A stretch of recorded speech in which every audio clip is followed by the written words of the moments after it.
everyone, time for another My 123 Cents Q&A. Got a lot of great questions at facebook.com/my123cents. So thanks for liking that page and also participating in this kind of interactive forum, if you will.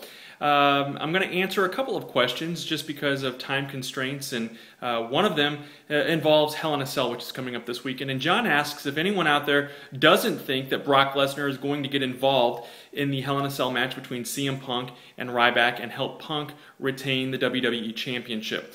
It's an interesting dynamic the way this match has kind of come about between Punk and Ryback. Of course, it is Punk's title against Ryback's undefeated streak, and in my opinion, it's kind of a lose-lose situation because I don't feel like either one of these storylines are ready to come to an end, and I don't think that they should be facing off this early on in the development of the CM Punk wanting respect and having this 300-plus day title reign, and, you know, of course, Ryback's undefeated streak. And in the past, I kind of hated on Ryback, and I'm going to show him a little props and a little respect right now. You know, the fact of the matter is he has right now the best record in the WWE. Of course, if you look at the competition he's faced, you know, he's facing enhancement talent, he's facing local indie guys, he's facing, you know, guys that aren't necessarily at the top of their game. Now, within the last, I don't know, 5 or 6 weeks, we have seen him get in there with The Miz. We've seen him get in there with the former tag team champions Epico and Primo and defeat those guys.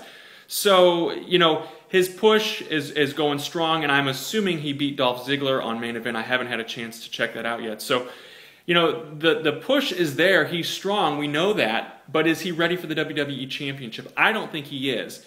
I think that there are a couple of different scenarios that may happen, and we'll be discussing this later this evening, Thursday night, on From the Rafters Radio. We talk wrestling once a week from 7 until 9 p.m. Central Time. You can click the link here to get more details, or search us out on iTunes. Once the show is over, it gets archived and put onto iTunes so you can listen at any time. But nonetheless, I could see a couple of different things happening.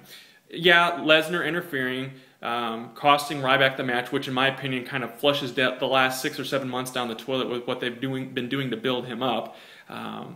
Or there's no ending at all to Hell in a Cell, which would be unprecedented. The WWE has never gone there, as far as I can remember, with a Hell in a Cell match.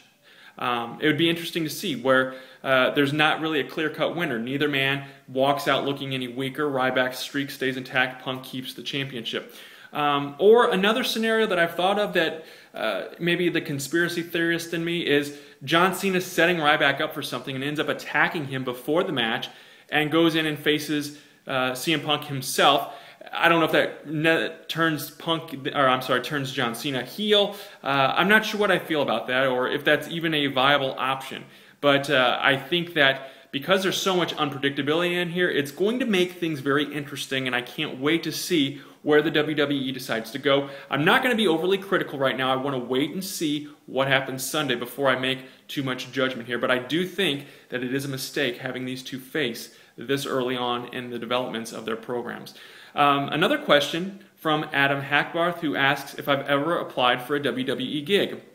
I have, twice actually. Back in 1995 after college, very naive, not even knowing what I wanted to do, what I was thinking, stuck a resume and a cover letter in an envelope, mailed it off to Stamford, Connecticut, thinking, I want to work for the WWF someday, and so please, I just graduated from college, hire me. And of course, I got a return letter, which I thought I still had, but I can't find it, you know, thanking me for applying, saying they were going to keep my resume on file, and they would get in touch with me in the next 90 days if anything came open. Well, guess what? Nothing came open, or they didn't want me. I never heard back from them.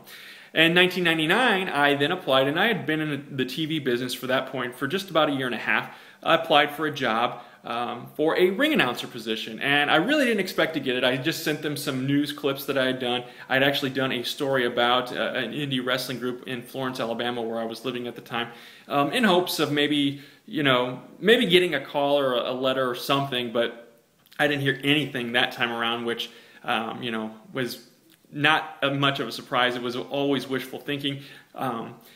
The person that got that job, though, ended up being Lillian Garcia, who, of course, does a fantastic job, and I think does a much better job than I would have hoped or dreamed to do. But, you know, my dreams of becoming a wrestling announcer or a manager on the national scale have dwindled away to nothing at this point. I am very fortunate and very blessed to be the play-by-play guy for All American Pro Wrestling, AAPW. I've been doing that for just over a year now. I love it. It has introduced me to a whole new world of independent wrestling, which I never really paid much attention to before. So I am very appreciative for that opportunity that I've gotten, and I'm continuing to work and develop and get better, knowing that, you know, at the end of the day, TNA or WWE or even Chikara Pro are not going to be knocking on my door asking me to come join their broadcast teams. But you know what? This is a lot of fun. It's a great gig, and I enjoy what I do. So thanks for watching this video. Don't forget to subscribe to it. Click like. Send me more questions, of course, at facebook.com/my123cents or post them right here. Thanks so much.